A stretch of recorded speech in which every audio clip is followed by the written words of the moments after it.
ആകാശവാണി.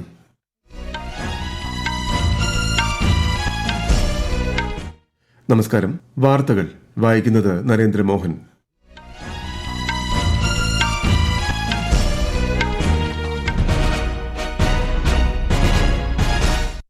പ്രധാന വാർത്തകൾ. പഹൽഗാം ഭീകരാക്രമണത്തിന് കനത്ത തിരിച്ചടി നൽകി ഇന്ത്യ.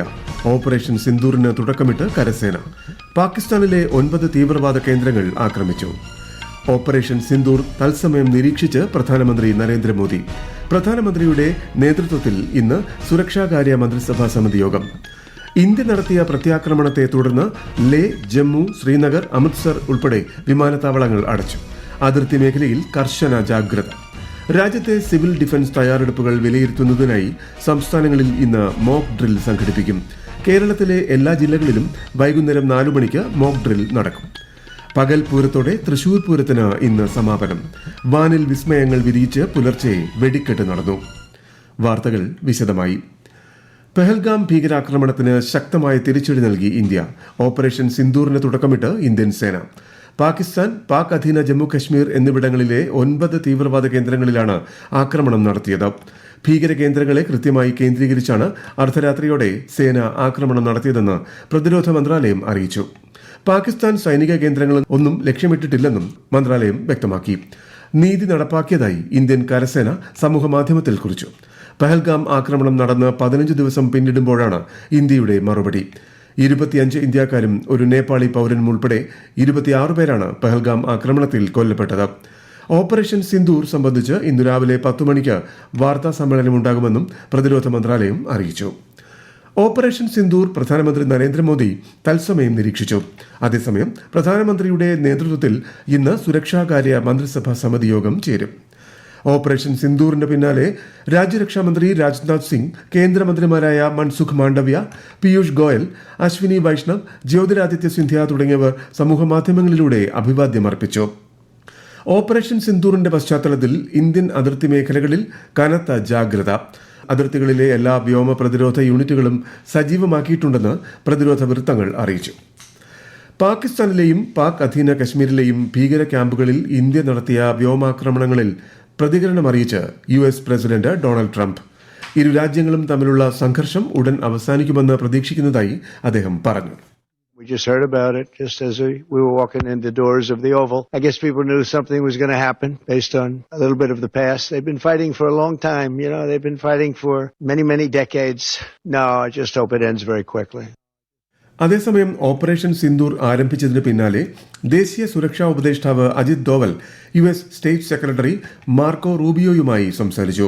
ഇന്ത്യയും പാകിസ്ഥാനും തമ്മിലുള്ള സ്ഥിതിഗതികൾ സൂക്ഷ്മമായി നിരീക്ഷിച്ചു വരികയാണെന്ന് US state secretary Marco Rubio പറഞ്ഞു. പാകിസ്ഥാനിലെ ഭീകര കേന്ദ്രങ്ങളിലേക്ക് ഇന്ത്യ നടത്തിയ സൈനിക നടപടിക്ക് പിന്നാലെ പ്രതികരണവുമായി UN secretary general Antonio Guterres. ഇരു രാജ്യങ്ങളും പരമാവധി സംയമനം പാലിക്കണമെന്നും സെക്രട്ടറി ജനറലിന്റെ വക്താവ് സ്റ്റെഫാൻ ഡുജാറിക് അഭിപ്രായപ്പെട്ടു. ഇന്ത്യ നടത്തിയ പ്രത്യാക്രമണത്തെ തുടർന്ന് ധർമ്മശാല, ലേ, ജമ്മു, ശ്രീനഗർ, അമൃത്സർ തുടങ്ങിയ വിമാനത്താവളങ്ങൾ അടച്ചു. ഈ സാഹചര്യത്തിൽ വിമാന സർവീസുകൾ മാറ്റിവെച്ചതായി എയർ ഇന്ത്യ, ഇൻഡിഗോ ഉൾപ്പെടെയുള്ള വിമാന കമ്പനികൾ അറിയിച്ചു. ഇന്നുച്ചയ്ക്ക് 12 മണി വരെയുള്ള ജമ്മു, ശ്രീനഗർ, ലേ, ജോധ്പൂർ, അമൃത്സർ, ഭുജ്, ജാംനഗർ, ചണ്ഡീഗഡ്, രാജ്കോട്ട് എന്നിവിടങ്ങളിലേക്കും തിരിച്ചുമുള്ള എല്ലാ വിമാനങ്ങളും റദ്ദാക്കിയതായി എയർ ഇന്ത്യ അറിയിച്ചു. അമൃത്സറിലേക്കുള്ള 2 അന്താരാഷ്ട്ര വിമാനങ്ങൾ ഡൽഹിയിലേക്ക് തിരിച്ചുവിടുന്നതായും എയർ ഇന്ത്യ വ്യക്തമാക്കി. നിലവിലെ സാഹചര്യത്തിൽ ശ്രീനഗർ, ജമ്മു, അമൃത്സർ, ലേ, ചണ്ഡീഗഡ്, ധർമ്മശാല, ബിക്കാനീർ എന്നിവിടങ്ങളിലേക്കുള്ള വിമാന സർവീസുകളെ ബാധിക്കുമെന്ന് ഇൻഡിഗോ എയർലൈൻസ് അറിയിച്ചു. വിമാന സർവീസുകൾ തടസ്സപ്പെടുമെന്ന് സ്പൈസ് ജെറ്റും അറിയിപ്പ് നൽകിയിട്ടുണ്ട്. ശ്രീനഗർ വ്യോമത്താവളം ലക്ഷ്യമിട്ട് പാക് വ്യോമസേന ആക്രമണം നടത്തിയെന്ന തരത്തിൽ സമൂഹ മാധ്യമങ്ങളിൽ പ്രചരിക്കുന്ന വാർത്തകൾ വ്യാജമെന്ന് കേന്ദ്ര സർക്കാർ. 2024 പാകിസ്ഥാനിലെ ഖൈബർ പഖ്തൂൺഖ്വയിൽ നടന്ന സംഘർഷ ദൃശ്യങ്ങളാണ് ശ്രീനഗർ വ്യോമത്താവളത്തിലെ ആക്രമണമെന്നുള്ള പേരിൽ പ്രചരിക്കുന്നത്. പ്രസ് ഇൻഫർമേഷൻ ബ്യൂറോയുടെ ഫാക്ട് ചെക്ക് വിഭാഗം ഇത് സ്ഥിരീകരിച്ചിട്ടുണ്ട്. ഈ വാർത്തകൾ ആകാശവാണിയിൽ നിന്നും. ആകാശവാണി വാർത്തകളും വാർത്താ അധിഷ്ഠിത പരിപാടികളും all India radio news Thiruvananthapuram YouTube ചാനലിലും @all India radio news Thiruvananthapuram Facebook പേജിലും AIR ന്യൂസ് തിരുവനന്തപുരം ഇൻസ്റ്റഗ്രാം അക്കൌണ്ടിലും @AIR ന്യൂസ് TVM X ഹാൻഡിലും ലഭ്യമാണ്. ഇന്ത്യൻ വ്യോമസേനയുടെ മെഗാ സൈനികാഭ്യാസം ഇന്ന് രാജസ്ഥാനിൽ ആരംഭിക്കും. പാകിസ്ഥാനുമായുള്ള അന്താരാഷ്ട്ര അതിർത്തിയിലാണ് 2 ദിവസത്തെ അഭ്യാസ പ്രകടനം നടക്കുന്നത്. റഫാൽ, സുഖോയ് 30, ജാഗ്വർ എന്നീ വിമാനങ്ങൾ ഉൾപ്പെടെയുള്ള എല്ലാ പ്രധാന യുദ്ധവിമാനങ്ങളും പ്രകടനത്തിൽ പങ്കെടുക്കും. മുൻകൂട്ടി ആസൂത്രണം ചെയ്ത പതിവ് പരിശീലന അഭ്യാസമാണിതെന്ന് വ്യോമസേന അറിയിച്ചു. ഇന്ത്യയുടെ ജലസ്രോതസ്സുകൾ രാജ്യ പുരോഗതിക്കായി ഉപയോഗിക്കുമെന്ന് പ്രധാനമന്ത്രി നരേന്ദ്രമോദി. ജലസ്രോതസ്സുകളിലെ ജലം രാജ്യത്തിനുള്ളിൽ തന്നെ നിലനിർത്തുന്നതിലും ഉപയോഗിക്കുന്നതിലുമാണ് കേന്ദ്ര സർക്കാർ ശ്രദ്ധ പുലർത്തുന്നതെന്നും അദ്ദേഹം പറഞ്ഞു. ന്യൂഡൽഹിയിൽ ഒരു സ്വകാര്യ TV ചാനൽ കോൺക്ലേവിൽ സംസാരിക്കുകയായിരുന്നു പ്രധാനമന്ത്രി. കെൻ ബെത്വ, പാർവതി കാളിസിന്ധ്, ചമ്പൽ ലിങ്ക് പദ്ധതികൾ ജലലഭ്യത ഉറപ്പാക്കുന്നതിലൂടെ ദശലക്ഷക്കണക്കിന് കർഷകർക്ക് പ്രയോജനം ചെയ്യുമെന്നും ശ്രീ മോദി വ്യക്തമാക്കി.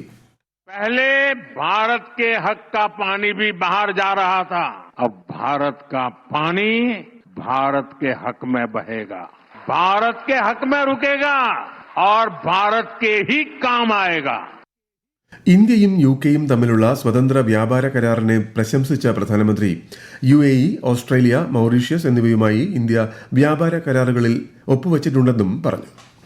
രാജ്യത്തെ സിവിൽ ഡിഫൻസ് തയ്യാറെടുപ്പുകൾ വിലയിരുത്തുന്നതിനായി സംസ്ഥാനങ്ങളിൽ ഇന്ന് മോക്ക് ഡ്രിൽ സംഘടിപ്പിക്കും. വ്യോമാക്രമണ മുന്നറിയിപ്പ് സംവിധാനം, വ്യോമസേനയുമായുള്ള റേഡിയോ കമ്മ്യൂണിക്കേഷൻ, കൺട്രോൾ റൂമുകളുടെ പ്രവർത്തനം എന്നിവ മോക്ക് ഡ്രില്ലിലൂടെ വിലയിരുത്തും. രാജ്യത്തെ 244 സിവിൽ ഡിഫൻസ് ജില്ലകളിൽ ഗ്രാമീണ തലങ്ങളിലാണ് ഡ്രിൽ സംഘടിപ്പിക്കുന്നത്. ആക്രമണ ഘട്ടങ്ങളിൽ സ്വീകരിക്കേണ്ട പ്രതിരോധ നടപടികളെക്കുറിച്ച് ജനങ്ങൾക്കും വിദ്യാർത്ഥികൾക്കും ബോധവൽക്കരണം നൽകും. രാജ്യത്തുടനീളമുള്ള NCC കേഡറ്റുകൾ മോക്ക് ഡ്രില്ലിൽ പങ്കെടുക്കാൻ പൂർണ്ണ സജ്ജരായതായി NCC director general lieutenant general Gurbir Pal Singh പറഞ്ഞു. കേരളത്തിലെ എല്ലാ ജില്ലകളിലും ഇന്ന് വൈകുന്നേരം 4 മണിക്ക് മോക്ക് ഡ്രിൽസ് നടക്കും. ജില്ലാ കളക്ടർമാരുടെയും ജില്ലാ ഫയർ ഓഫീസർമാരുടെയും നേതൃത്വത്തിൽ ആയിരിക്കും മോക്ക് ഡ്രിൽ നടത്തുക. ഇതുമായി ബന്ധപ്പെട്ട് ചീഫ് സെക്രട്ടറി A. ജയതിലകിന്റെ നേതൃത്വത്തിൽ ഇന്നലെ ഉന്നതതല യോഗം ചേർന്നു. മോക്ക് ഡ്രില്ലിന്റെ ശരിയായ നടത്തിപ്പ് ഉറപ്പാക്കാൻ ജില്ലാ കളക്ടർമാർക്കും മറ്റ് ഉദ്യോഗസ്ഥർക്കും ചീഫ് സെക്രട്ടറി നിർദ്ദേശം നൽകി. പൊതുജനങ്ങളും എല്ലാ സ്ഥാപനങ്ങളും സംഘടനകളും മോക്ക് ഡ്രില്ലുമായി സഹകരിക്കണമെന്നും അദ്ദേഹം അഭ്യർത്ഥിച്ചു. തീപിടുത്തം ഒഴിവാക്കാൻ ബ്ലാക്ക് ഔട്ട് സൈറൻ കേൾക്കുമ്പോൾ തന്നെ ഗ്യാസ്, വൈദ്യുത ഉപകരണങ്ങൾ ഓഫ് ചെയ്യണം. ബ്ലാക്ക് ഔട്ട് സമയത്ത് കുട്ടികളുടെയും വളർത്തുമൃഗങ്ങളുടെയും സുരക്ഷ പ്രത്യേകം ഉറപ്പാക്കേണ്ടതാണ്. സംസ്ഥാനങ്ങളിൽ ഇന്ന് നടക്കുന്ന സിവിൽ ഡിഫൻസ് മോക്ക് ഡ്രില്ലുമായി ബന്ധപ്പെട്ട് ആകാശവാണി തിരുവനന്തപുരം പ്രാദേശിക വാർത്താ വിഭാഗം അവതരിപ്പിക്കുന്ന പ്രത്യേക പരിപാടി ഇന്ന് രാവിലെ 9 മണിക്ക് കേൾക്കാം. പകൽപൂരത്തോടെ തൃശൂർ പൂരത്തിന് ഇന്ന് സമാപനം. വാനിൽ വിസ്മയങ്ങൾ വിരിയിച്ച് പുലർച്ചെ വെടിക്കെട്ട് നടന്നു.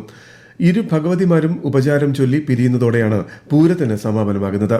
വിശദാംശങ്ങളുമായി ആകാശവാണി തൃശൂർ ജില്ലാ പ്രതിനിധി ഭരിത പ്രതാപ്. മഠത്തിൽ വരവിനും ഇലഞ്ഞിത്തറ മേളത്തിന്റെയും താളവിസ്മയങ്ങൾക്കു ശേഷം തെക്കോട്ടിറക്കം കഴിഞ്ഞ് ഇന്നലെ പ്രധാന ചടങ്ങായ കുടമാറ്റ ചടങ്ങുകൾ നടന്നു. ദൃശ്യവിസ്മയങ്ങൾ തീർത്ത കുടമാറ്റത്തിന് ജനോപലക്ഷങ്ങളാണ് സാക്ഷിയായത്. വാനിൽ വിസ്മയം വിരിയിച്ച് പുലർച്ചെ വെടിക്കെട്ടും പൂരപ്രേമികളിൽ ആസ്വാദന തലങ്ങൾ ഉയർത്തി. വർണ്ണവൈവിധ്യങ്ങൾ നിറഞ്ഞ ബഹുവർണ്ണ കുടകൾ ഒന്നൊന്നായി വിരിഞ്ഞപ്പോൾ അതിലേറെ കൗതുകവും ആവേശവുമാണ് കാണികളുടെ കാഴ്ചകളിൽ നിറഞ്ഞത്. ഒരു പൂരക്കാലത്തിന്റെ ഓർമ്മകൾ കൂടി സമ്മാനിച്ചുകൊണ്ട് ഇരു ഭഗവതിമാരും ഉപചാരം ചൊല്ലി പിരിയുന്നതോടെ ഇന്ന് പൂരം സമാപിക്കും. അതിനിടെ പൂരം രാത്രി എഴുന്നള്ളിപ്പിനിടെ ആന വിരണ്ടോടിയതിനെ തുടർന്നുണ്ടായ തിക്കിലും തിരക്കിലും 42 പേർക്ക് പരിക്കേറ്റു. IPL ക്രിക്കറ്റിൽ മുംബൈ ഇന്ത്യൻസിനെതിരെ ഗുജറാത്ത് ടൈറ്റൻസിന് 3 വിക്കറ്റ് ജയം. ഇതോടെ പോയിന്റ് പട്ടികയിൽ ഗുജറാത്ത് 1ാം സ്ഥാനത്തെത്തി.